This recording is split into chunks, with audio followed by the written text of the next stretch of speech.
Hello, welcome back to Pages into the Past. So today we're working on petticoat.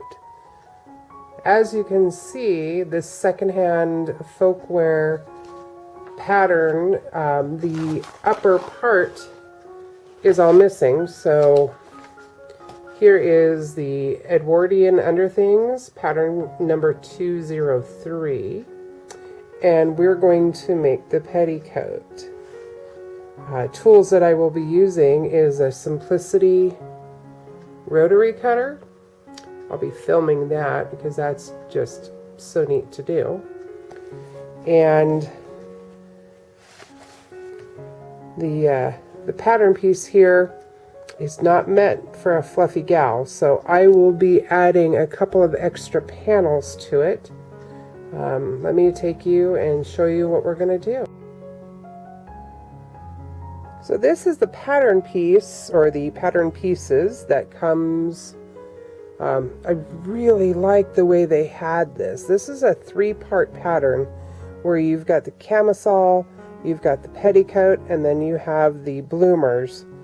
And each one is on its own set of paper, and each one has its own instructions. I wish all of them were that easy to do. So what I did is I measured all of the waist, and it was going to be too small for my waist because my waist is a few inches larger than this pattern piece.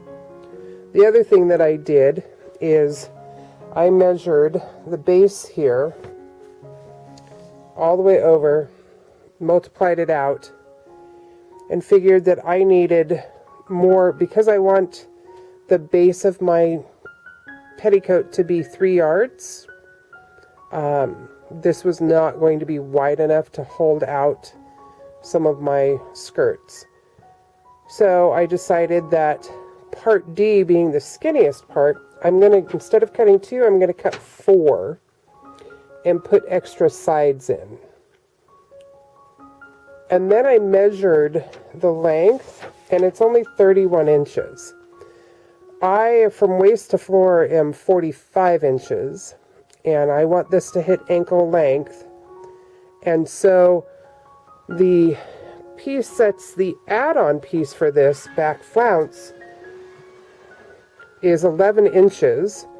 And so what I'm going to do is I'm going to extend these pieces 11 inches so that I should have a final circumference of fairly close to 3 yards. So I'll get cutting those out and show you where we're at.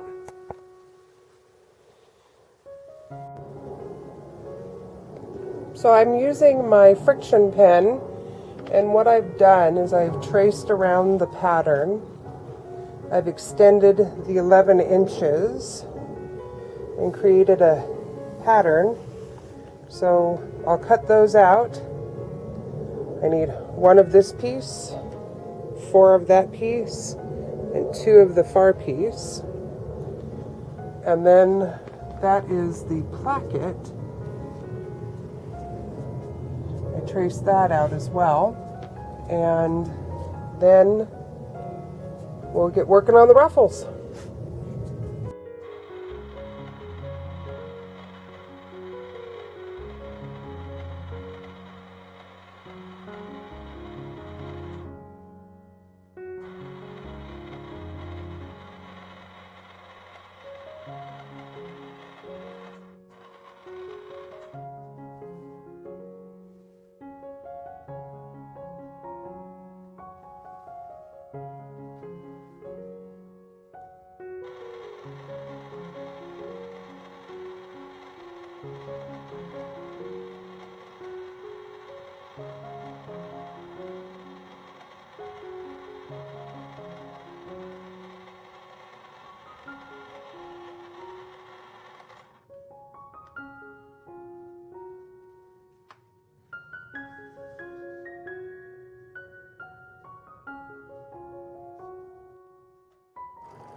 One thing to remember, because we're doing this panel 4 times and we cut it out the exact same way, You have to remember that your back markings still need to match up with your back pieces.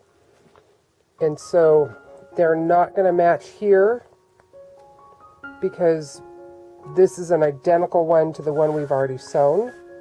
So these, in this section of the additional side piece, these won't line up. So you're going to just do the best you can to line it up, top to bottom. We're going to stitch from the bottom to the top, make sure everything's going the same direction, and you're going to do it on the other panel as well.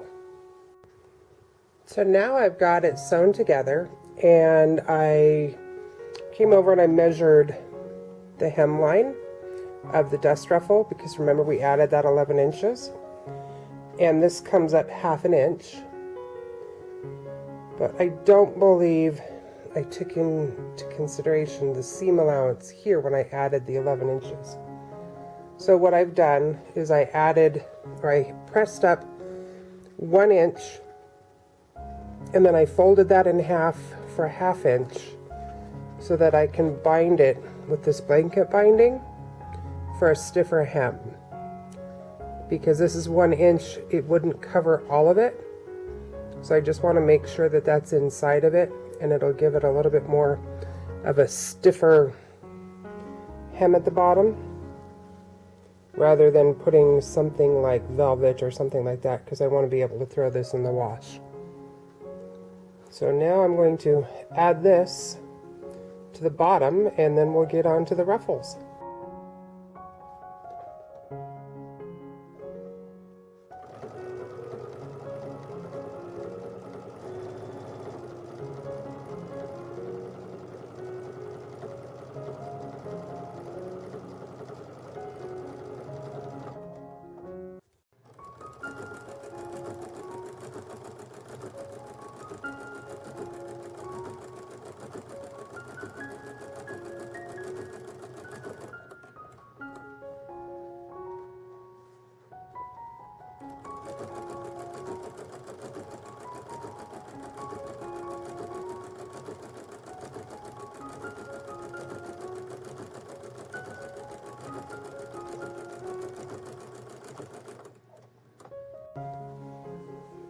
Alright, so now that I got all the ruffles pleated, I went ahead and pinned them on to the skirt. I'm going to stitch that down, and then I'll be able to stitch up the back seam and put the waistband on and finish that and keep on going. So now to the next step.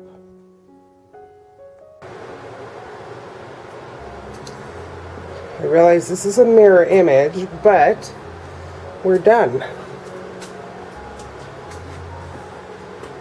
And this slip I have put over, sorry, it's over in my pants underneath, but I put this over just a little petticoat to help hold it out.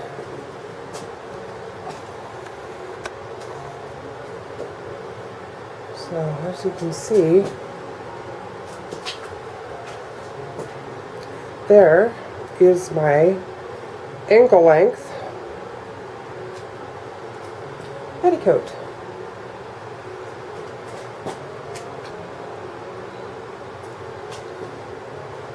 So it's super easy to make. Just putting those ruffles at the bottom. The very, very bottom ruffle is 2-inch no hem, tightly gathered. The middle row is 3 inches after hemming. Medium, actually it's a pretty wide gather, and then the top row is 3-inch wide with a medium gather. So the gathers are pretty much just what you want. There's no exact science. I just gathered everything into 3 yards. The taffeta, or the moire taffeta that I used for the pink ruffle, I just cut on the bias and decided to go 2 different gathers, one looser, one tighter, just to see how it would turn out. So That might be too close. Sorry about that. So that's where we're at. And it's high enough off the ground so that when I'm walking that I should not catch the heel in the hem. Yay! Alright, girls and young men, keep up the good work, and we'll see you with our next project. Don't forget to subscribe.